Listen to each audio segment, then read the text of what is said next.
Good evening and welcome to Rock, Paper, Hand Grenades. I'm your host, Joshua Solomon, and with me, as always, is the Honorable J.P. Marzullo. How you doing, J.P.? I'm doing good. It's getting colder and colder. It is. Our wood stove's on right now. We have the dog taking care of it. Yeah, okay. Cosette will be a little Frenchy. She knows how to bring wood in the house. Yep. She doesn't know how to open the stove door yet, thank God, but... We had a big win yesterday. Big win. The Bruins hit the 4 in a row. Yeah, that was great. Nothing else I wanted to win yesterday won. Nothing. So we're not even going to go there. Every time we get into a situation where we have a shootout, I panic because we haven't been the greatest at. Yeah, that's the first shootout we've won in a long time. Yeah, we didn't win too many last year. I'm not sure if we won any last year. And I don't know. No, the rest of yesterday's news and I wasn't interested in. I don't care. Yeah. Well, I don't want to talk about it. It's not that I don't care. It's because we have a guest tonight that we would talk about it also. Yes. That's not a good idea. Rock, Paper, Hand Grenades is sponsored by the Wilson Hill Pistol Club, the oldest sports shooting club in New Hampshire, located right here in Manchester at 1732 Lakeshore Road. We have an open enrollment and no waiting list, unlike other sports shooting clubs in this state. You can visit our website at wilsonhillpistol.org and you can get all the information, contact information, and view our training calendar. I don't think there's a whole lot on the calendar, but there should be soon. Also, our open membership meeting is the first Wednesday of every month at 7 p.m. That's right after this show. If you'd like to show up, you'll see me there. Tonight, we have a guest, first-time guest. We like first-time guests because then we get to harass them. They don't know what's coming at them. Executive Councilor Janet Stevens. How you doing, Janet? Good evening, Josh. Thanks for having me on as a guest. And thanks for being on. I'd like to just read a little bit about your background to the viewers so they get an idea of who you are and what you're doing. So in 2020, Janet Stevens of Rye made history when she was elected to the New Hampshire Executive Council and became the second Republican woman and 5th overall since 1913. That's amazing. That's like, wow. Representing 2,666 constituents, right? And you're in District 3. That's 32 towns and cities. And this is your third time, right? Correct, third term. Yeah. So you have a long history of public service.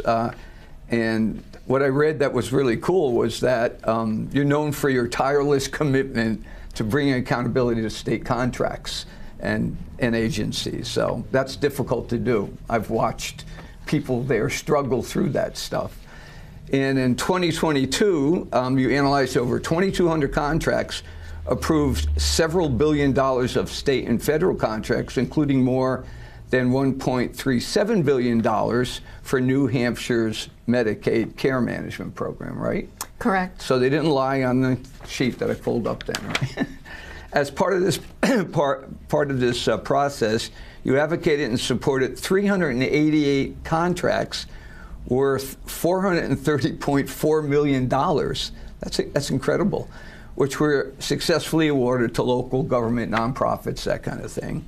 And that's specific to my district, right? Right, yeah, to your district. Are all of these specific to your district?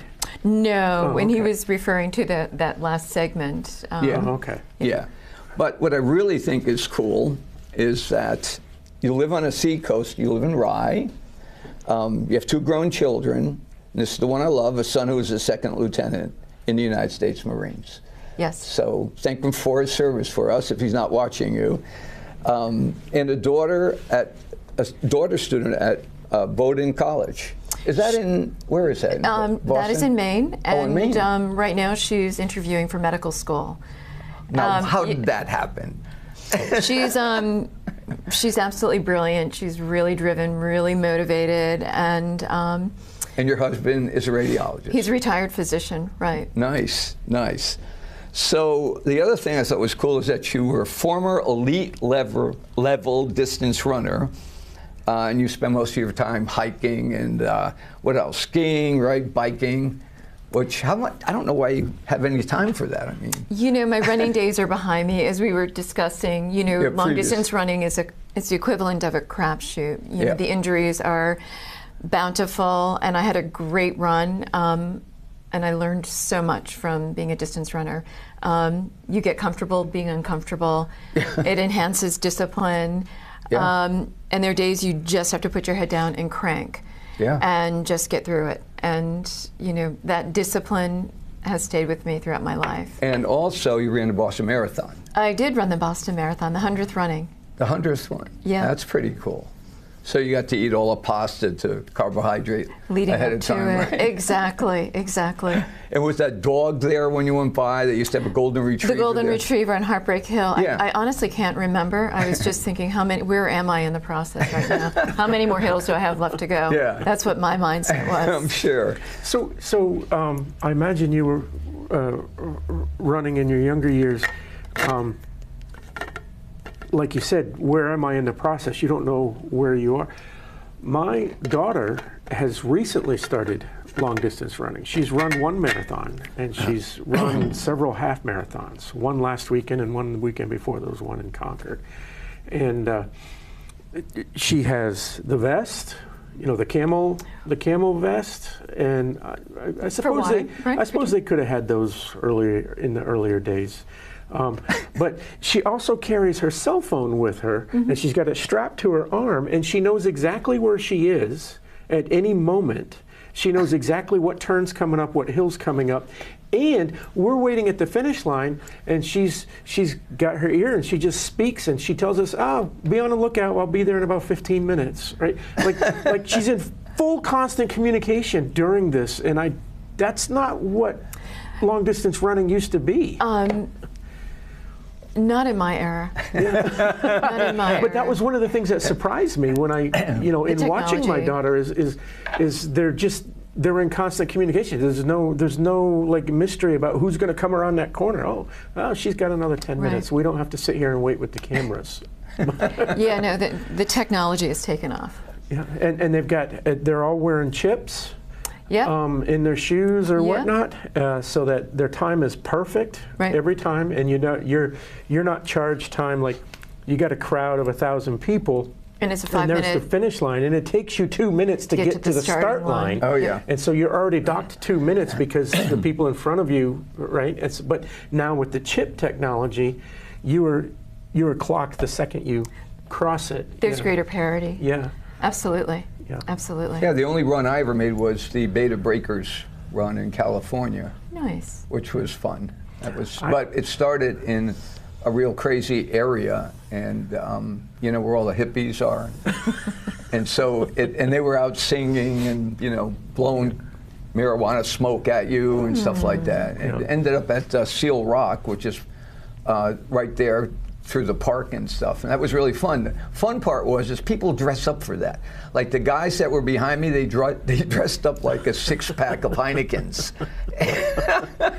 Wow. and they ran that way. Yeah. So Yeah, it is crazy to see some people what they'll bring with them to run with, or they'll. I saw one lady, she's pushing a carriage with her son in it for 12 miles. Right? Wow. And at the end, her son didn't look too happy. He's like, "Get me out of this." Yeah. You do what you got to do to run. Yeah. yeah. So Janet, why don't you tell us a little bit about what does it mean to be an executive counselor? Because I don't think everyone understands what that position is. So I think it would be good if we let the viewers know. So I have the best job in the best state, in the best nation in the world. Wonderful. I have the best job. And the Executive Council has often been referred to as the most powerful branch of government in New Hampshire that no one has heard anything about. Mm-hmm. It's a mystery to many people. But here in New Hampshire, we have the distinction of being the first and the last with this form of government in which the executive branch of government is co-shared.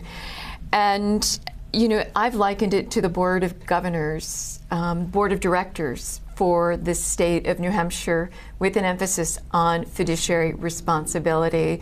You know, we are the watchdogs for our constituents. We are the watchdogs for the Treasury for any expenditures.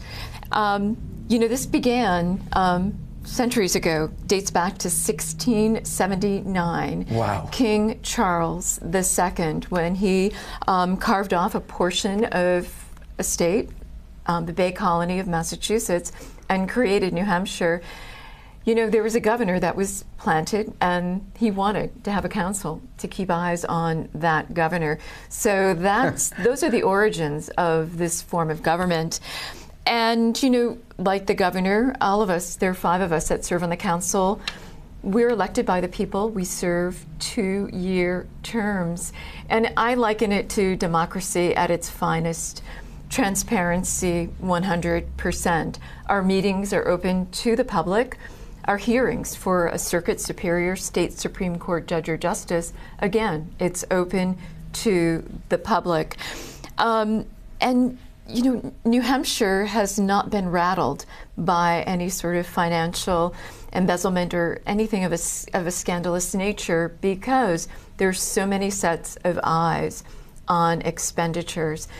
And again, I represent 1/5 of the state, 32 communities ranging from the seacoast to Salem, primarily mostly Rockingham County, and I have one outlier in Hillsborough County, which is Pelham. And so I represent 266,000 constituents. And again, I have the greatest job. So just to reiterate, New Hampshire is the only state that has this form of government, where other states have a vice governor and whatnot. We don't have anything like that. No. Instead, we have this executive council, which is elected, not appointed. Exactly. And it oversees the finances of the state, And the governor. which leads to And the governor. why we've never had a financial scandal like other states have had, where spending is out of control and whatnot. Spending is always checked by the executive council, hence all of the contracts we were talking about earlier. Exactly. And, you know, when you have a lieutenant governor, often they've campaigned together with that gubernatorial candidate who is elected. So there's often an alliance there. You know, when I go into the executive council chamber, you know, I'm usually hyper-focused, as you can imagine, disciplined, very competitive. I'm thinking, I'm good, you know, in the preparation that goes into getting ready for an executive council meeting. State police arrive every other Friday, typically with 1, 2, 3 boxes of contracts. So I haul those up to my office at home, and the work begins. And I typically don't stop my review until maybe 2, 3 a.m. the morning of that executive council meeting. So for 5 days, I'm in isolation, getting ready, reading those contracts. But we're there looking out for the best interests of our constituents, the state. And again, we are the fiscal watchdogs. Don't you also appoint, like, judges and things like Exactly, that? yeah. So we approve those nominees that would come forth for circuit, Supreme and Superior Court judges and justice positions. And during, you know, Governor Sununu, his tenure, we put forth quite a few within the circuit court. And you may remember there was a significant backlog coming out of the pandemic. Yeah. And also within the Superior Court. So those spots are filled. Governor Ayotte just recently put forth, her nominee for the the state Supreme Court, and she will, you know, within the next year have another person to put forth. But again, it starts at $10,000. We review all contracts in excess of $10,000. And we've also gotten into the business of reviewing state procurements over $250,000. $15.9 billion for the biennium budget. A large portion of the state, the legislative expenditures come before us.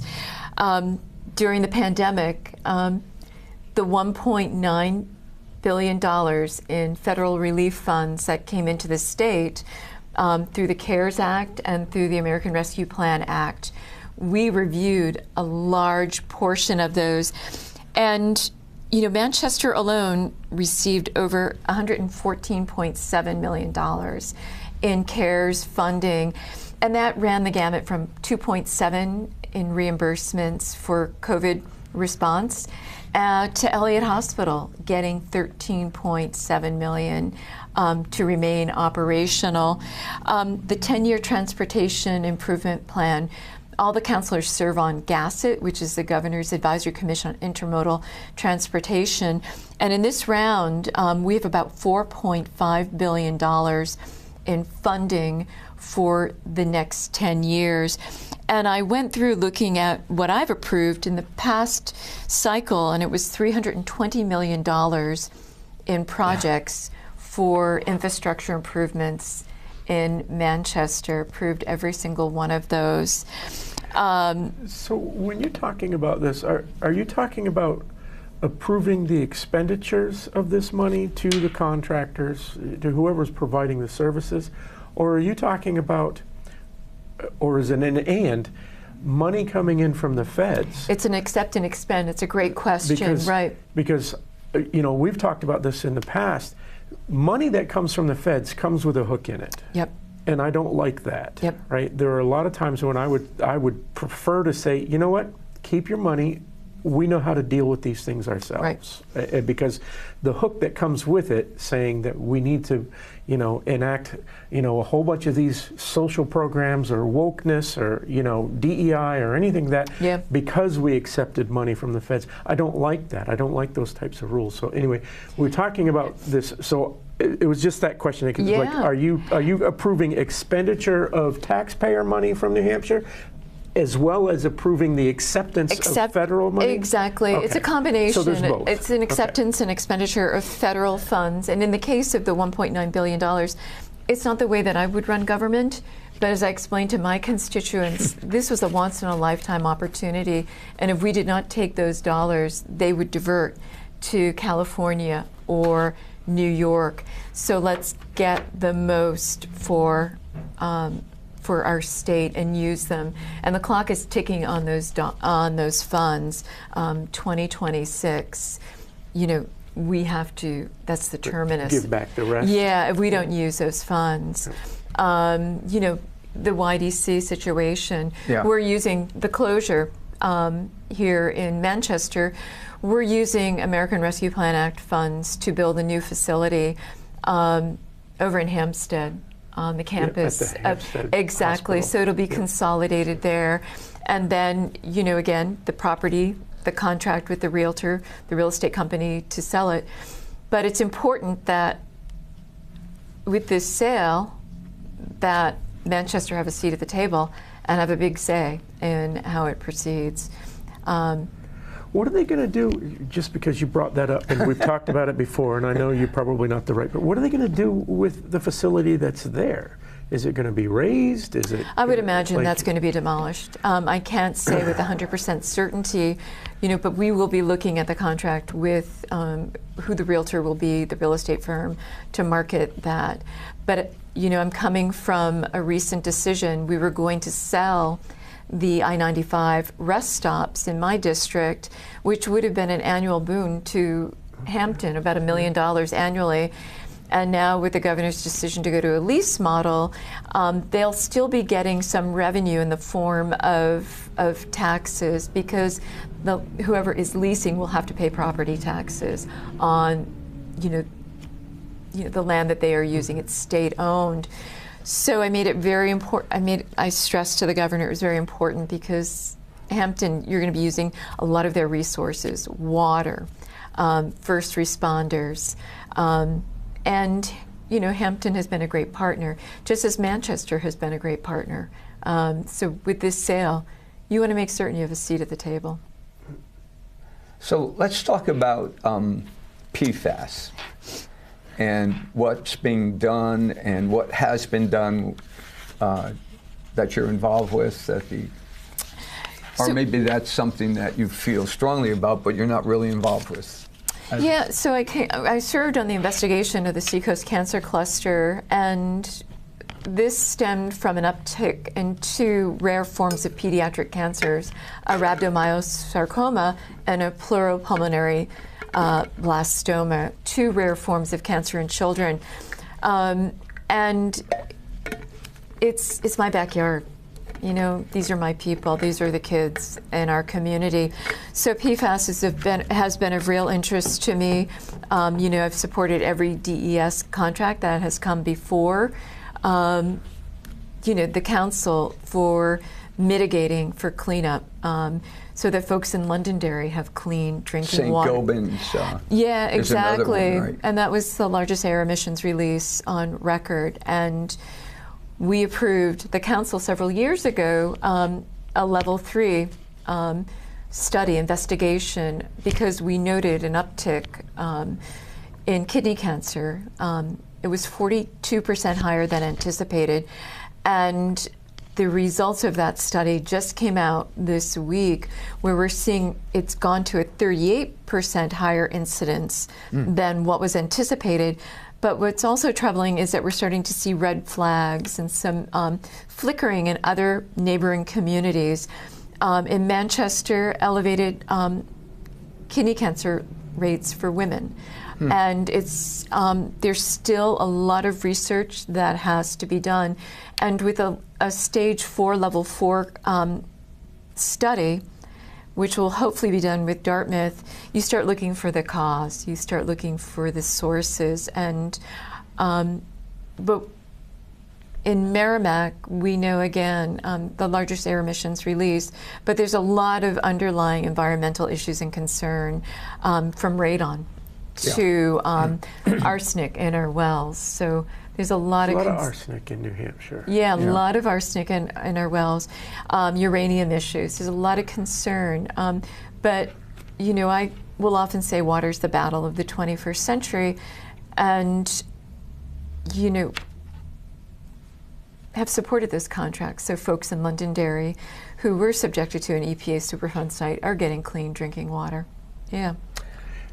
And St. Gobin's, they should be paying for most of it, or like, so. They've closed. They've shuttered. Well, the building is demolished. Yep. And that's being handled through the Department of Justice. Was responsible and actually signed contracts saying that they would be responsible and provide bottled water and all of that stuff. Exactly. And for the ongoing monitoring. Exactly. Yep. And yet they've shut and a ground down management zone. And there's been some push and shove between DES and St. Gobain about who's responsible, and, you know, the definitive ground management zone and the frequency of testing. And Chris Aslin, who's with the Department of Justice, has done a great job. We just received an $8 million payout from 3M for part of a $54 million settlement. But these are forever chemicals. And there's still a lot that we don't know about. But, you know, once you start getting to a level 4 study, again, you're looking for causes. And it's getting more serious. So what are we doing to, you know, what are we doing to help that situation, or to stop it, actually, not help it? Yeah, so we've learned a lot. You know, with PFAS and systems in place, air emissions. But right now, I will say we're connecting municipalities to clean drinking water. Londonderry, for example, you're seeing quite a bit of that. Water line expansion. And, you know, here in Manchester, you know, very proud of supporting Manchester Waterworks. And again, it was about, I think, $3.4 million to expand capacity, you know, to lead line mapping, so that we can make sure that, you know, people are not being exposed to lead. There are new EPA rules on lead and copper, so supporting Manchester Waterworks there. So what are the key issues that that the council is working on now? Probably more than we have time to talk about, but what are the one or two areas that you feel are most important? You know, for me, it's, and for most of the state, it's housing. And, you know, I liken my district to being ground zero. The vacancy rate is 0.5%. Wow. And, you know, supported Invest New Hampshire. And again, we made good use of those American Rescue Plan Act funds. You know, one and done. Those are projects. And I supported here in Manchester 190 additional units of workforce housing for Manchester. And this is workforce. This is our police, our fire. So housing is a top priority, a real concern.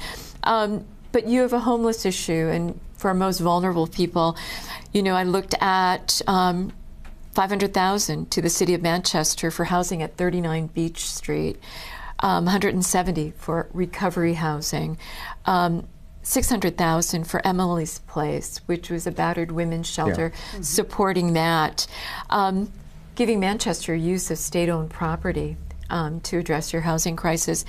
You know, infrastructure. As we're going into our 10-year transportation improvement plan, we know we're $400 million under budget.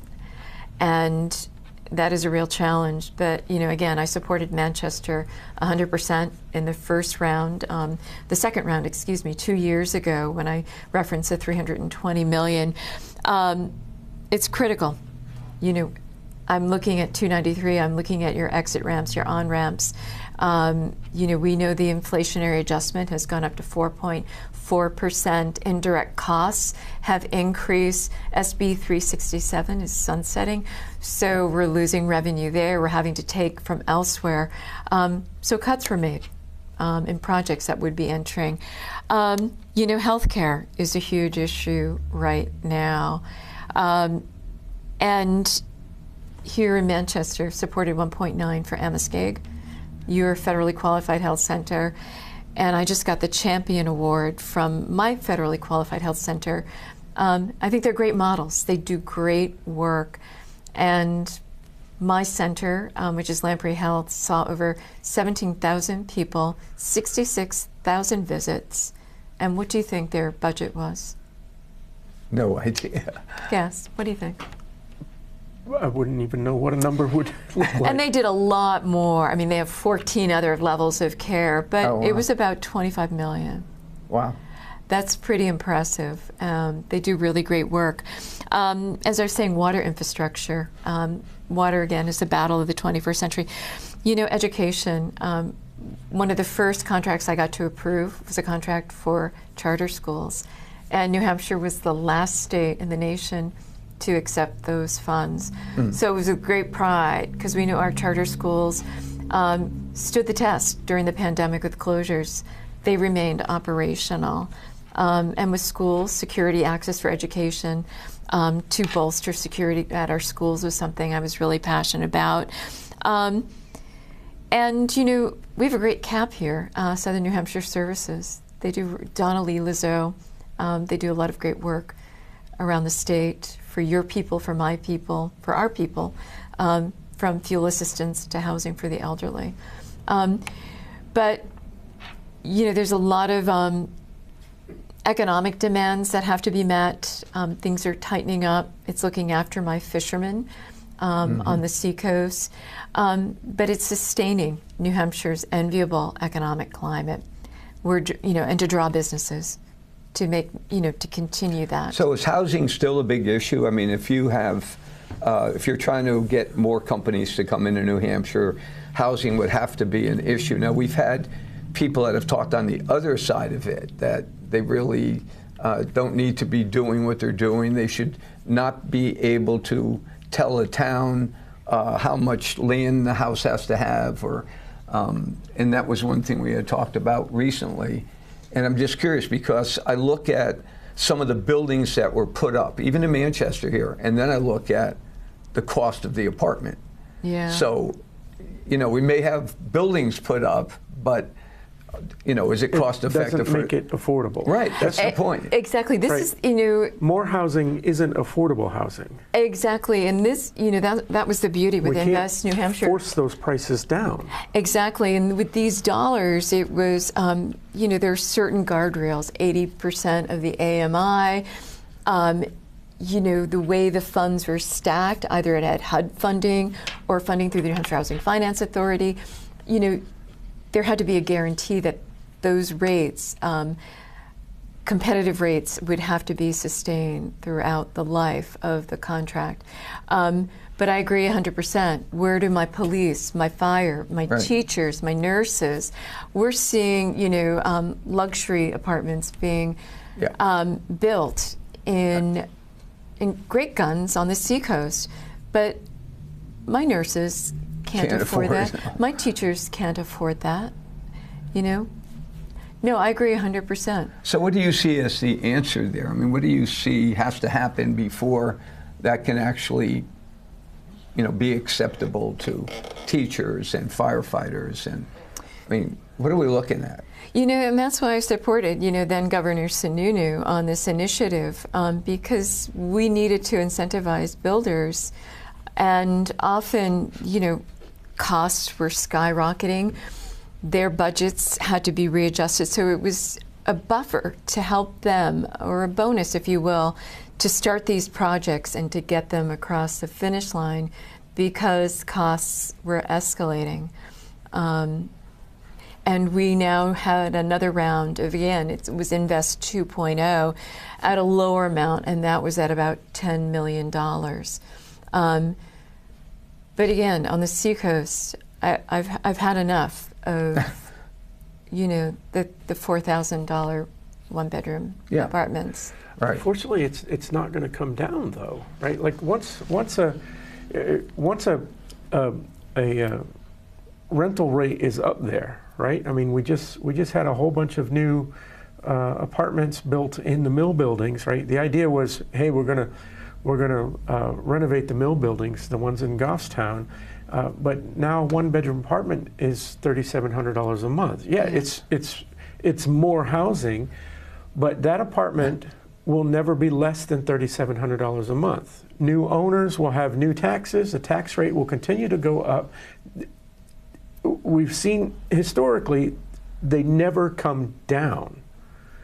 Do you see what I'm saying? Yeah, right? no, and that's so the private whatever sector. the going rate is now, you got to get into it now because it's never coming down, right? I mean, a mortgage rate might come down, but a rental rate will not. And aside from getting into rent control like New York did back in the 70s and 80s, Like no,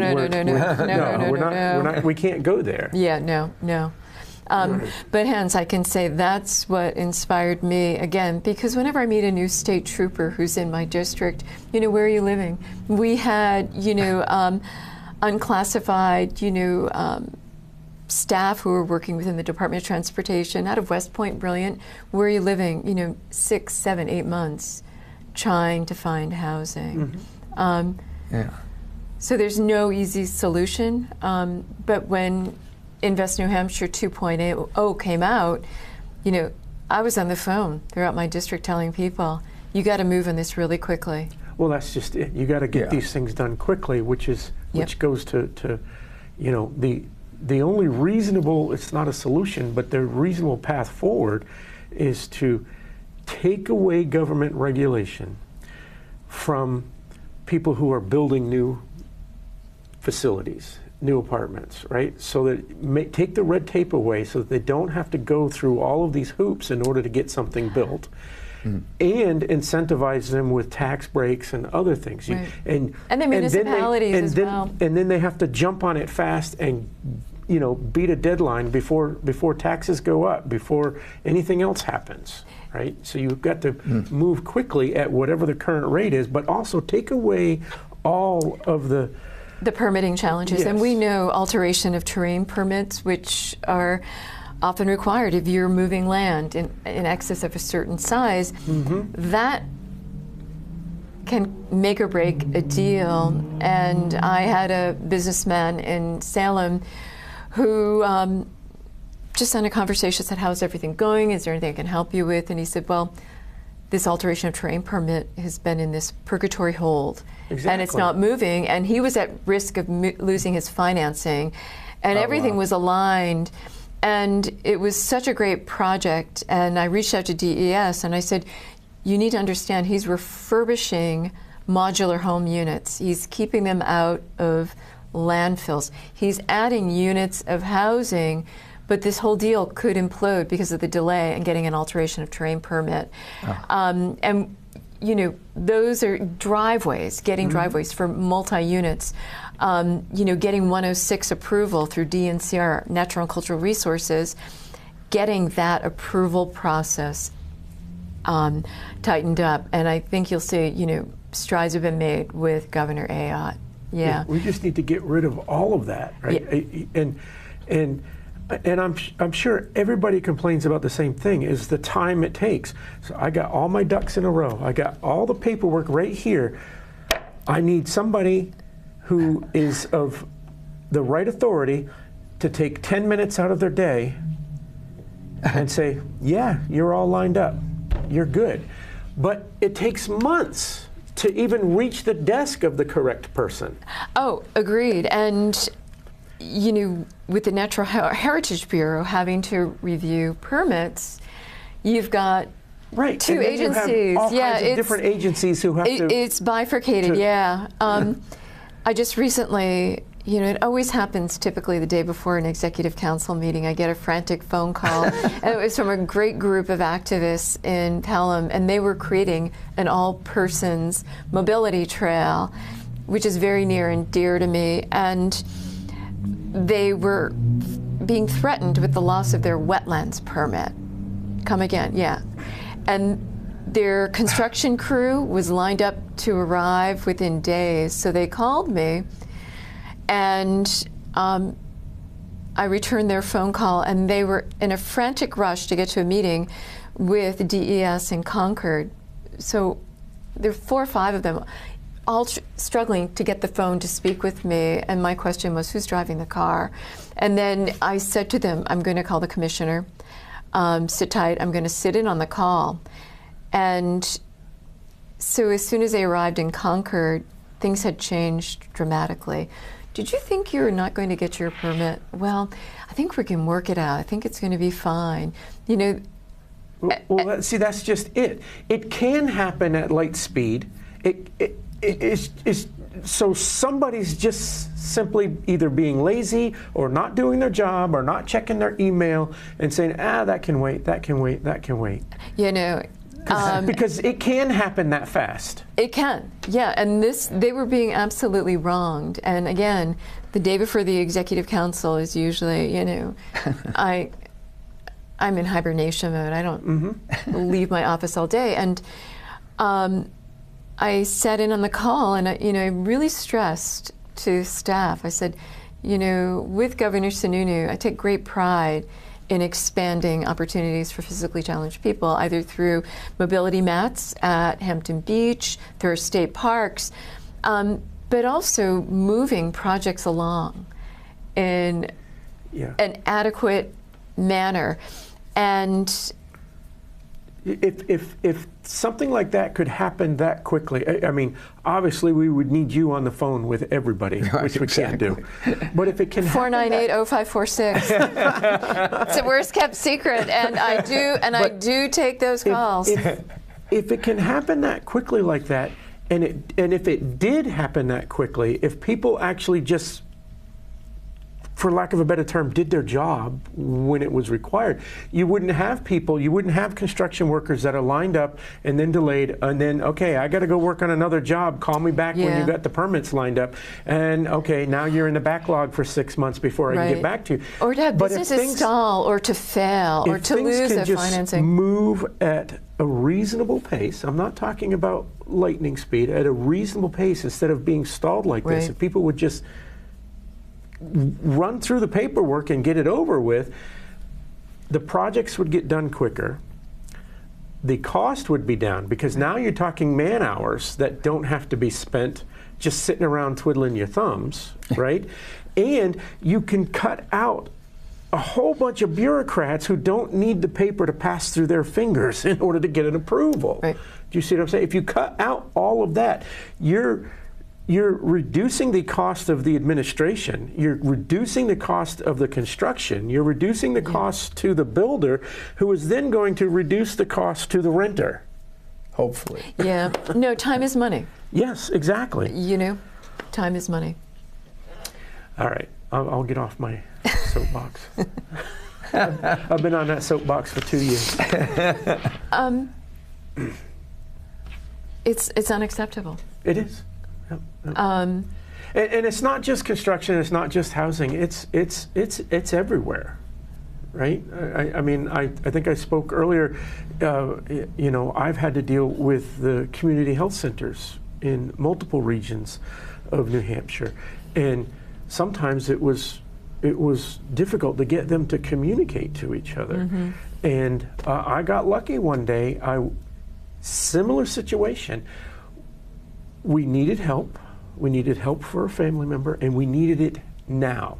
Yep. Not an appointment a week from today or 2 weeks from today. We needed it now. And I called NAMI. Yep. And NAMI said, I'm going to hang on the phone with you. I'm going to get someone else on the phone with you. They got them on the phone with me. I was in the car with my wife. We were headed to what we needed to do, and we were in a panic. And they got the right person at the right level, at the right community center in New Hampshire, mm-hmm. and took care of it just like that. Like, I've been on you people for weeks. Right. But I had to get someone else on the phone with some authority for you to actually think, oh, maybe they do really need this, right? And it's so that's just, like I said, what I'm saying is that this problem of just being stalled at every point when you need help is not just in construction. It's not just in the mental health system. It's all throughout anything that has any form of government funding. And I appreciate you bringing that up, because one of I think one of the great developments that came out of the pandemic here in New Hampshire were these mobile crisis response teams at our community mental health centers. And again, they were launched during the pandemic.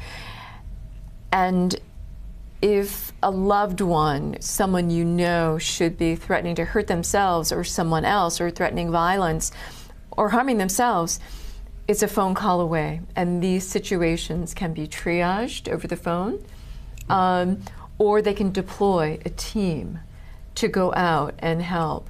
So that's one of one of the great events. Yeah. And those things did appear, and we saw them, and were able to take advantage of them. But I'm talking about prior to that. But what I'm just kind of illustrating just the bureaucracy that someone has to get through to get to something that could be very simple if the right eyes were on this paper. You know, and it's very interesting. Access to behavioral health care is a huge challenge in this state, and I've had more than my share of battles. What I think I'm most proud of is standing up to some of our state's largest healthcare insurers, that being Anthem. And when we had the launch of the Medicare Advantage system for state retirees, and I flagged it of concern, and the Attorney General said we may proceed. But when the program went live, the mail order prescription service with Carillon imploded. It did not work. Oh, no. And I was alerted by several state representatives who were retired state employees. So I took them on and held them accountable. And then another situation where, sometimes you just need someone who's willing to throw out a punch. Mm-hmm. And I'm your gal. And that was with the merger, you may have recalled, with Exeter Hospital, which is a nice, it was a nice nonprofit community hospital generating about $12 million annually. It was acquired, it merged, affiliation agreement was approved with Beth Israel Lahey Health to bolster. They were, quote, going to deliver healthcare services to your door. What they did in turn, in fact, was to start dismantling healthcare. Mm-hmm. And they started with gutting the Advanced Life Support Program, and we're trying to do it with 10 days notice, and it was my fire chiefs. So it starts with somebody coming forward and bringing something like this to my attention. Went to the Department of Justice, we held them accountable 90 days. We took it another step forward when they started to dismantle neurology, pediatric dentistry, sending people out of state, took them on and held them accountable. So sometimes you just need someone who's also willing to answer the phone and launch a scud, when necessary. Those are some of the battles that I've taken on. Well, that's interesting. It's not something you think of when you think of the Executive Council. I mean, we think of the Executive Council as this oversight commission that is dealing with state contracts. But you can elevate. You can use the stature of the position to help your people. No, I understand that, but it's like you don't think of that. Like I wouldn't think of calling an executive counselor for a mental health crisis type situation, or even a construction type situation. But you, having seen all of the contracts and understanding where this money is coming from, I know where the money is, and I know who's it supposed to going to, and how they're supposed to be using it.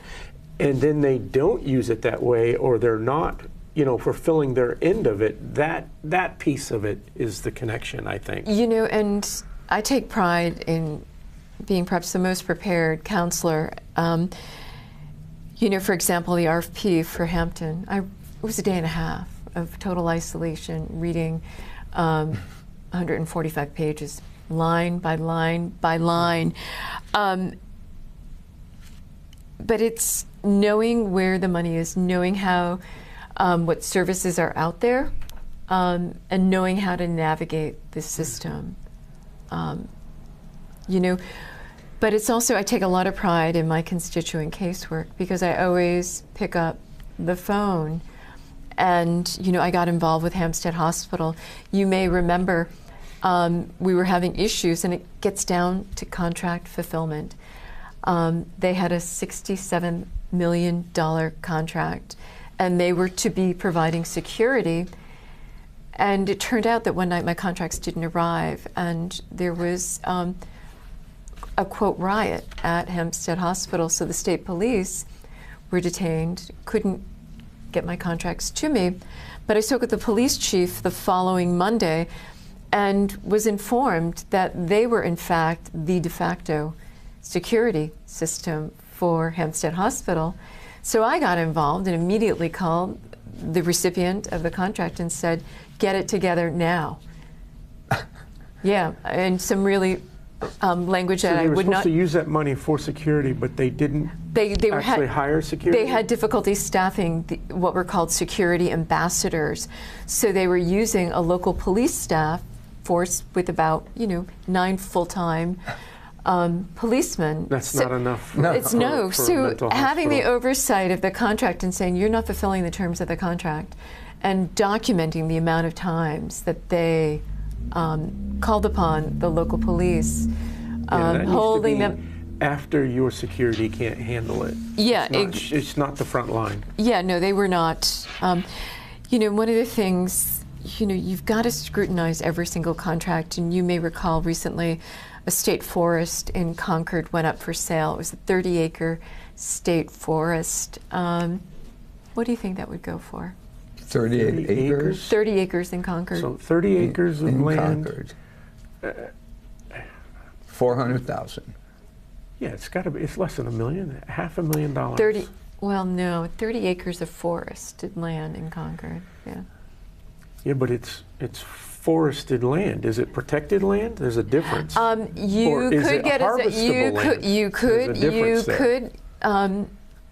it protected or is it harvestable? You could get a variance to build on it.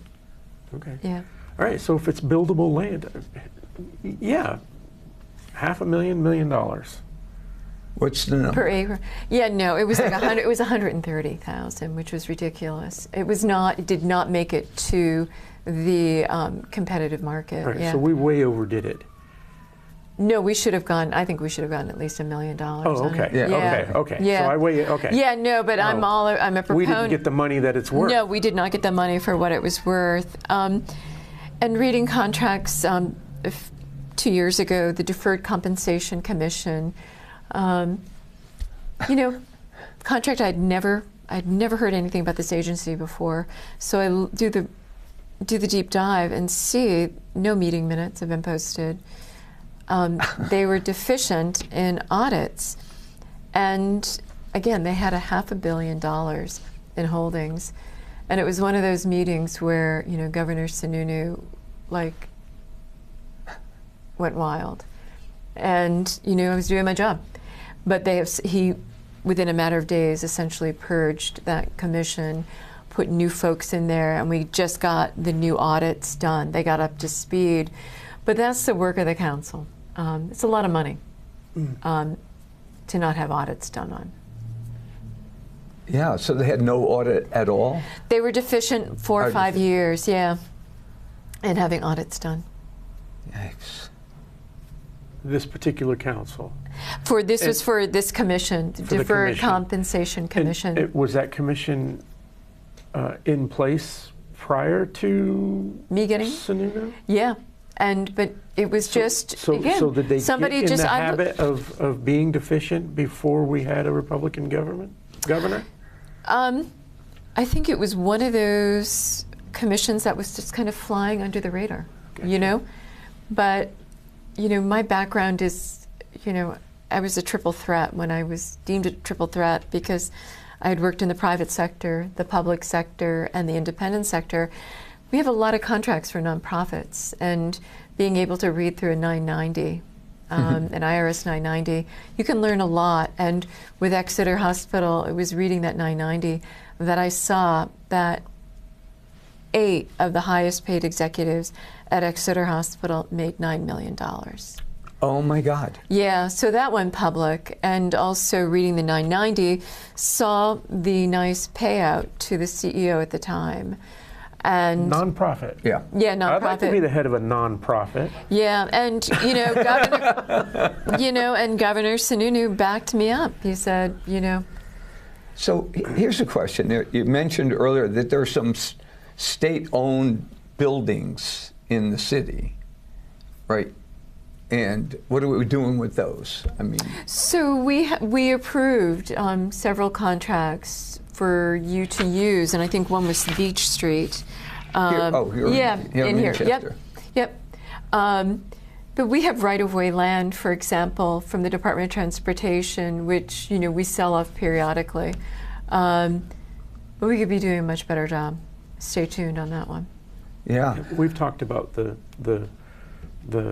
right-of-way land being utilized for housing or deeded to communities, to the towns, for the sole purpose. Yep. And the municipalities often have the right of first refusal, and then the New Hampshire Housing Finance Authority is second in line. Okay. And so if they are not interested, typically it's word of mouth within a community, such as what happened in North Conway. Yeah, the other thing that I'm interested in is homelessness, but probably even more defined for veterans. Yes. I had a great opportunity to be director or chair of Liberty House at the time. We moved to a new facility. It's a great facility, but we can only take so many. I think we have 18 veterans in here, because it's a different kind of program. We don't take state money, right, and we don't take federal money.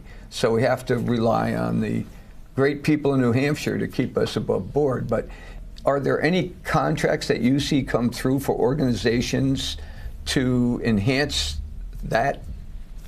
So I take great pride in supporting, again, the $22 million for the Veterans Campus. Oh, okay. Yeah, so... is that in Franklin? That is in Franklin, yes. How's that going? I haven't kept my eye on it. It's amazing. It's wonderful. And I support it again. Then Governor Sununu read the contract, said this is a great program. And again, these are the federal relief funds. And one and done. I mean, these were once-in-a-lifetime funds, and they were earmarked for this. That's great. We met for the breakfast meeting there last week. So I was going to ask you about the traveling around. Yeah. That's kind of a great way to do it. I don't know who started that. Did Chris start that or somebody? I think it preceded us. But we did have our breakfast meeting at the Veterans Campus, and there's permanent, Permanent? Yeah, and there are hotel rooms, but they're going to consolidate a lot of these therapeutic services. Things are very fragmented, as you may know, for our veterans, Sure. where you get counseling and certain therapy. So speaking of the veterans services being fragmented, we've had several veterans organizations on, and we're moving into our giving season. We're into November, December. We have a lot of nonprofits come on and talk. We've talked with a lot of veterans organizations, Liberty House, Harbor Homes. Yeah, I don't know why I'm having a, but one of the things that we found was that services are scattered, right? You've got Liberty House who can provide this. You've got another organization that can provide this. But you as a veteran in need, you don't know where to find all that. And one of the most recent folks we've had on was the founder and executive officer of the Support the Troops Foundation. I don't know if you remember. I wasn't, yeah. And we talked about this disparity of everything. And one of the things that each one of the organizations we've talked to, they all want to form an alliance, and so that if they can't handle it, they want to have a list of other facilities in New Hampshire that can help that veteran with that particular problem. And they've done it. Yep. They've done it. What's it called? It's also with the Mission, Veterans Count. Wait, I got it right here. All right, so they've done it. He was teasing it last time he was on the show, and